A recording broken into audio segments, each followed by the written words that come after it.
Fala galera, beleza? Bem-vindos a mais um vídeo do Bora Mundo e vamos a mais uma aula de História. Nós já entramos na Revolução Russa agora e vamos continuar. A gente falou anteriormente sobre a industrialização e o movimento operário. Nesta aula vamos falar sobre a organização do Partido Operário Social Democrata. Lembrando que se você não viu, é importante você ver os vídeos anteriores, a playlist, quando acabar esse vídeo aqui, vai estar aqui em cima para não te atrapalhar na tua aula, certo? Vai estar aqui em cima, você clica e vê as outras aulas, certo? Vamos entender agora como é que foi a organização política dos operários depois que nós vimos aquela situação extremamente horrível de trabalho, de situações de estrutura social do trabalho, certo? E econômica.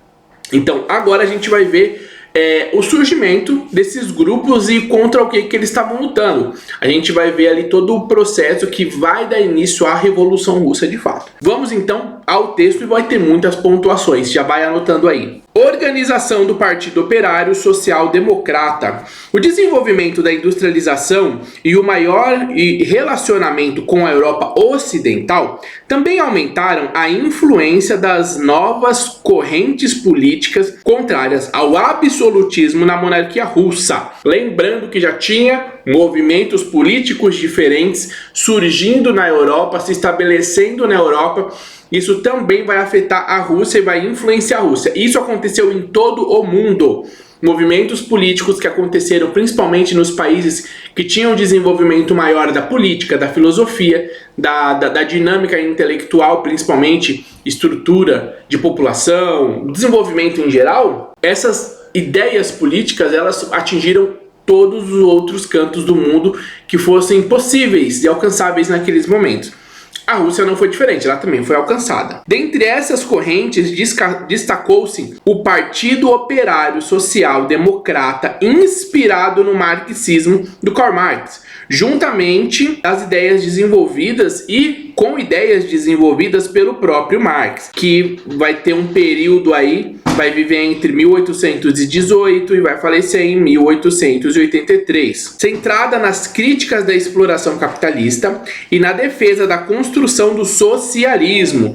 Bom, o que é esse socialismo? Esse socialismo é um modo de política onde pensa que o poder de administração de um país tem que estar na mão dos operários. Por quê? Para manter uma igualdade, principalmente na distribuição do poder capital e na distribuição de poder da estrutura do desenvolvimento do país. A gente vê isso de uma forma muito prática hoje em dia. Um exemplo, se você parar para pensar, é como é possível uma pessoa ter um negócio e conseguir comprar, vamos supor, um dono de padaria, ele tem 30 padarias, uma rede. A partir desse momento ele vai ter que ter gerentes e tudo mais. Como é que o cara tem dinheiro para comprar um iate, para comprar avião, para comprar não sei o quê? Não que donos de padaria tenham isso, mas 10 padaria, né?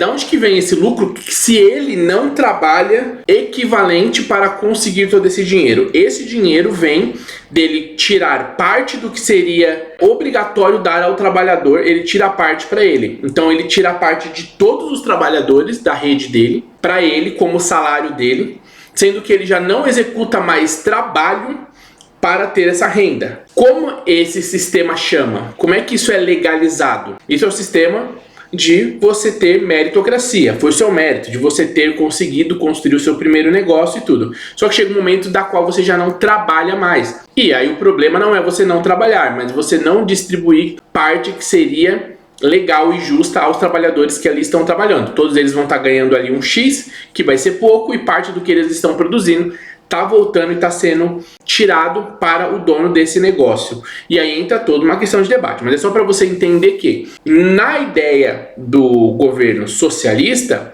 esse cara dono da padaria vai ter que ajustar, certo, o salário desses trabalhadores de uma forma mais justa, aonde eles se ganhem aquilo da qual é justo pela sua produção. E o dono dessa rede, ele também vai ganhar um X muito menor, até pelo fato de ele não produzir para que possa receber esse valor. Porque nós entramos numa era onde você não necessariamente, quando você chega em um determinado estado social, você não recebe pelo que você produz, mas você recebe por aquela estrutura que você conseguiu montar que vai funcionar como uma estrutura de exploração, onde, por exemplo, você vai manter salários baixos, guardar parte da renda dos funcionários que você deveria repassar para eles. Então, quando se pensa um governo socialista, principalmente nesse governo da Rússia, é esse tipo de governo, onde os donos e toda a administração e toda a fiscalização seria feita pelo operariado,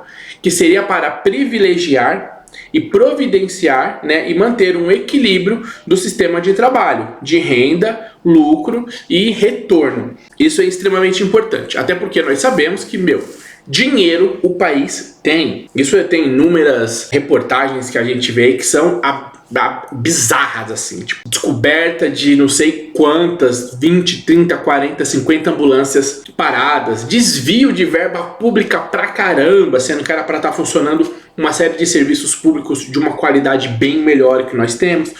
Então, quer dizer, dinheiro recolhido existe em grande quantidade, ele é mal distribuído e grande parte disso é captada por grandes empresários, captada por grandes comerciantes e captada pelo próprio Estado e não é repassada para o trabalhador, sendo que grande parte disso é lucro do que a gente próprio produz e teria que ser, né, revertida para nós mesmos, beleza? O socialismo que está sendo colocado aqui é essa ideia. Então a luta do operariado para ele tomar o controle e ele tomando o controle fazer essa administração.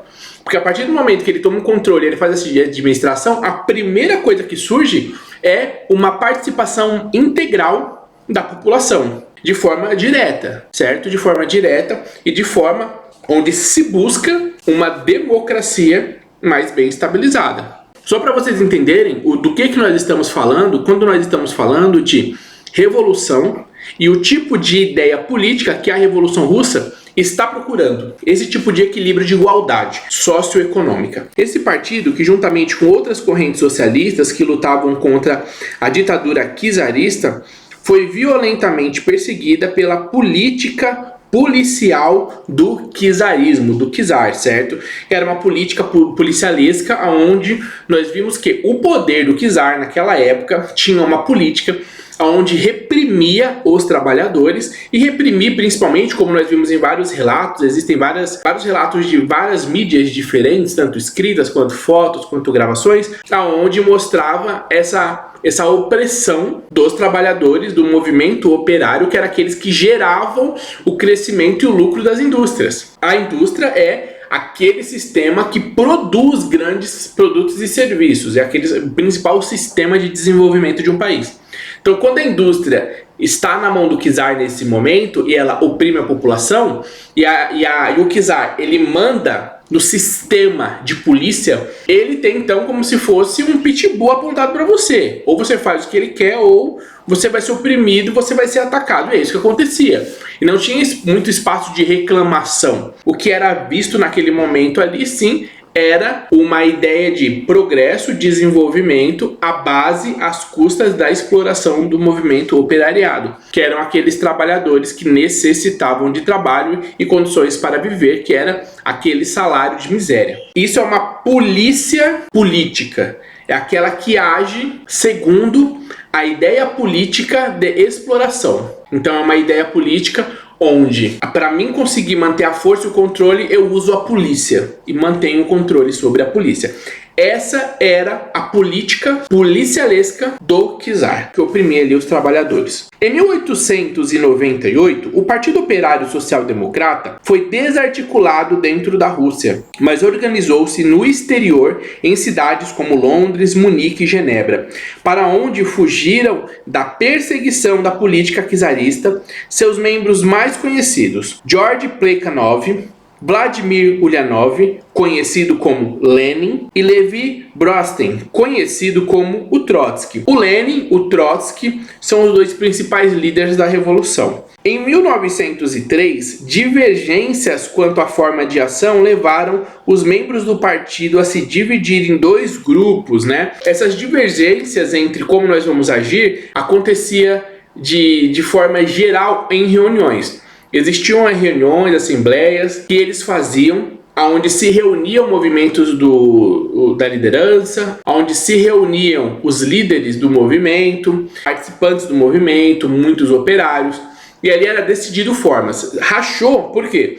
Porque existiam duas ideias que a gente vai ver aqui agora. Os dois grupos eram os mencheviques e os mais conhecidos, os bolcheviques. Os mencheviques, que o termo significa minoria, defendiam que os trabalhadores poderiam conquistar o poder estabelecendo alianças políticas com a burguesia liberal. Então lembra que era uma burguesia liberal e a primeira ideia era, se a gente fazer aliança, a gente vai conseguir sim ganhando espaço político. Ganhando espaço político vai haver políticos operários lá dentro da política, ganhando esses espaços políticos, fazendo esses acordos, a gente vai conseguir ganhar espaço até o momento que com espaço, com acordos, nós vamos ter um espaço para uma revolução. Com mais um outro detalhe. Acreditavam que era necessário esperar o pleno desenvolvimento do capitalismo para dar início à ação revolucionária dos trabalhadores.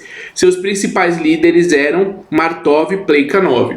Então, a principal ideia desse grupo, né, que era os mencheviques, era esperar que tivesse condições capitalistas, onde sim, espera o capitalismo, já que ele tem todo esse processo de desenvolvimento, ele se desenvolver, a gente vai trazer uma estrutura para o país, vai ser em cima da exploração? Vai, mas vai trazer uma estrutura, vai desenvolver, vai crescer economicamente, estruturalmente, e aí sim ganhamos espaço durante esse processo para depois conseguir fazer uma revolução. Então tinha toda essa ideia de processo dos mencheviques. Os bolcheviques pensavam diferente. Os bolcheviques, que significa a maioria, acreditavam que os trabalhadores poderiam conquistar o poder de forma imediata pela luta revolucionária que derrubaria a monarquia absolutista e transformaria a sociedade russa. Pregavam a formação de uma ditadura do proletariado. O que é a ditadura do proletariado, para você não estranhar essa fala, né? Essa palavra ditadura às vezes ela tem várias formas de se pensar, várias interpretações. Essas ditaduras aparecem de várias formas na história. Mas a ditadura do proletariado, a ditadura em si é quando você tem um sistema e grupos no domínio e no controle, certo? A ditadura do proletariado é quando você tem um sistema de proletariado funcionando com o grupo de proletariados no controle do sistema desse país, no governo desse país. Então seria uma ditadura onde o operariado iria mandar. Vou dar um exemplo simples quando nós não temos o operariado com poder, os trabalhadores com poder. Há anos atrás, eu não vou dar muitos detalhes, mas foi determinado aonde o trabalhador poderia negociar, né, a sua situação ali de trabalho, principalmente se ele for dispensado ou pedir para ser mandado embora, diretamente com o dono do negócio, né, sem intervenção de sindicato ou advogados, por exemplo. Já pensou o perigo que é isso? Você acha que uma pessoa tem condições, um trabalhador aí de qualquer lugar, tem condições de negociar com uma empresa? De fato, não. Agora, quando você tem um resguardo de leis estabelecidas onde resguardam todo o tempo de trabalho do trabalhador, profissionalismo investido e tudo mais, leis que vão resguardar ele, você não só tem sindicato, advogados, mas uma parte do sistema do Estado ao seu favor. Agora, quando você diminui isso, o Estado corta parte disso e deixa você praticamente que na mão, com poucos direitos e na mão da negociação, é ruim porque você não tem poder de negociação real, certo? Você não tem poder de negociação real. E isso faz com que você seja prejudicado enquanto o trabalhador não tendo poder de negociação, certo? Não tendo um resguardo de instituições acima de você. Então isso é o trabalhador sem poder, sem espaço para lutar com direitos, para estabelecer um sistema de trabalho com direitos, de respeitar esses direitos para que eles possam ser aplicados e sejam funcionais. Agora, quando você tem um sistema de ditadura do proletariado, onde você tem os trabalhadores colocando que existem forças que vão agir sim, que você não está sozinho, que você como grupo de trabalhador, você como classe trabalhadora, seja lá qual for, vendedor, qualquer coisa, você tem por detrás de você um grupo do qual vai estar ali resguardando certos direitos importantes, até lutando para refinar e aumentar esses direitos. Você vai ter resguardo ali então de advogados, de uma série de sistemas, inclusive conexão do sistema com o próprio Estado. Aí você tem uma ditadura do proletariado, que é onde o proletariado vai ser um governo que vai pensar principalmente na qualidade, na estrutura dos trabalhadores. E quem são os trabalhadores, galera? Trabalhador é 90% das pessoas de um país. Vamos voltar ao texto. Pregavam a formação de uma ditadura do proletariado, os bolcheviques.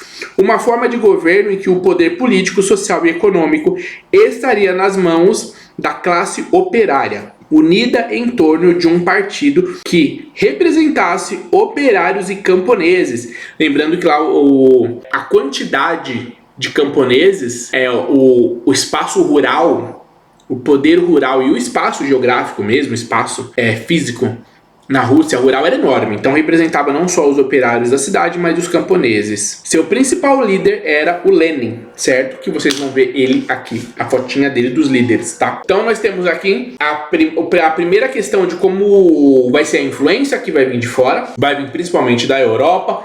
O Marx era da Europa.